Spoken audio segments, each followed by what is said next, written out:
Hey everyone, welcome back to the channel.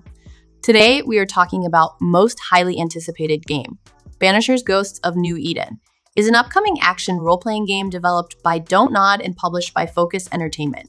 The game is scheduled to release for PlayStation 5, Windows, and Xbox Series XS on 13 February 2024. Is it really worth it? Let's find out, but before we do, make sure to hit that like button, subscribe if you haven't. Now let's jump to today's video. Banishers imagines a world where the restless dead are a common occurrence, be they wisps, giant monsters, or chatty ghosts bearing unfinished business. Much as you call a plumber to fix a leaky pipe, here you send for a banisher to remove a troublesome spirit, either by hacking it to bits or peacefully ascending it to another plane of existence. They're basically witchers, but without the genetic experiments that leave them emotionally bereft.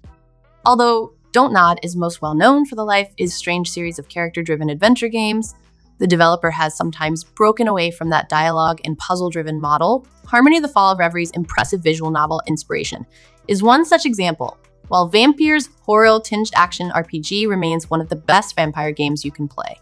The latest game to show Don't Nod's ambitious side is Banishers Ghosts of New Eden. Set in the late 1600s, Banishers Ghosts of New Eden tells the story of Auntie and Red, a pair of spirit-hunting banishers who have taken on the duty of ridding a New England colony of a terrible curse. However, after Auntie is killed and becomes a ghost, she and Red must both try and finish the job they have and find a solution for Auntie's death. Will the player choose to give Auntie the closure needed to pass on, or will they try and complete a dark ritual to bring her back to life? Banishers Ghosts of New Eden may have a spooky setup that could set it up as an anticipated horror game, but in reality, the game takes the form of an action RPG with a semi-open world. On top of this, a lot of its quests, both the main questline and the side mission hauntings, that will keep the player entertained through have an element of sleuthing to them. The player must find items that tie a ghost to a particular person, often relying on Auntie's spirit powers to uncover hidden objects, feeling like a stripped-down version of how the mysteries of the sinking city operate. The game's missions are all relatively linear in their approach, with one or a set of key items to find or a solution to deliver. But there is a level of autonomy given at the end of each of these hauntings. The player must decide whether to help a ghost ascend, banish it to a darker fate, or instead blames the living human for why the haunting has occurred and sate the vengeance of the spirit in question. It's a strong morality system, not always clear-cut and very much dependent on player motive, as blaming the living is the route to bring Auntie back to life. It feels similar to BioShock saving or sacrificing little sisters, although the good and bad choices here are far less obvious.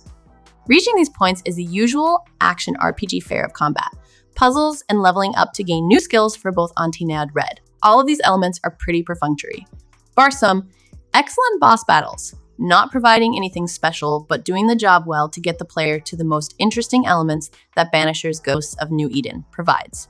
In that way, it's similar to Vampyre, where once again the revolutionary elements were in the framing and the unique mechanics that drive the story forward. From a storytelling perspective, Banishers Ghosts of New Eden is as impressive as people would expect from a Don't Nod game, especially through the very well-written relationship between Auntie and Red, and the strains that her death puts upon both of them. That ties well into the wider story, which covers betrayal, grief, and injustice across the colony. All in all, it's a core narrative that works well, and even with the odd clunky moment, is enthralling throughout. The game side quests are also home to some of great moments too. These can tap into the main story in divergent ways, or can sit entirely as standalone moments. And these individual hauntings that Auntie and Red must solve each have their own moral quandaries to resolve, sometimes in wonderfully creepy locations such as a haunted estate on a mountain.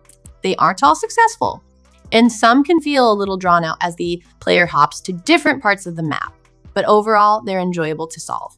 That said, there is an uneven weighting to different themes within the game that can feel a little odd. One such example is how a game about death, grief, and betrayal in the colonial era occasionally brings up things like the killing of indigenous peoples or slavery, but only in passing. Unless it's hidden away in a side haunting somewhere, the game never really reckons with these topics, which feels a little strange when they pop up as a topic of conversation in minor ways. Although Banishers Ghosts of New Eden is a very impressive game, it isn't perfect. One of the key issues with the title is that there are some gameplay elements that feel a little unnecessary. The game has a rudimentary crafting system for equipment upgrades and performing certain rituals that are required throughout the game. such as finding echoes of past events or raising ghosts, but it doesn't really add much to the overall experience. This is true with the wider structure too, as the game has a light Metroidvania-like approach with the ability to backtrack, complete additional objectives, and use new skills that the player picks up throughout the game. However, these moments are unlikely to entice the player after an initial trial of what's on offer here and there, instead sticking to the core story and side hauntings. Indeed, the title may have been better suited to a purely linear experience. What this means is that Banishers Ghosts of New Eden feels like it goes on a little too long, especially during the final parts of the game that require a little bit too much hopping around the world map. As such, players may well end up just calling it a day on the side content, even the excellent extra hauntings, in order to see the story through to completion.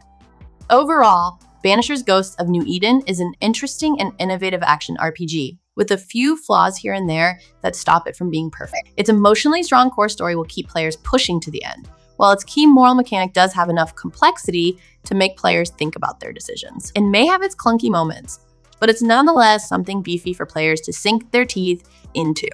So, what are your thoughts and what you think about this game? Share your opinions in the comments below. And if you enjoyed this video, don't forget to like, subscribe, and hit that notification bell for more gaming updates. Until next time, happy gaming.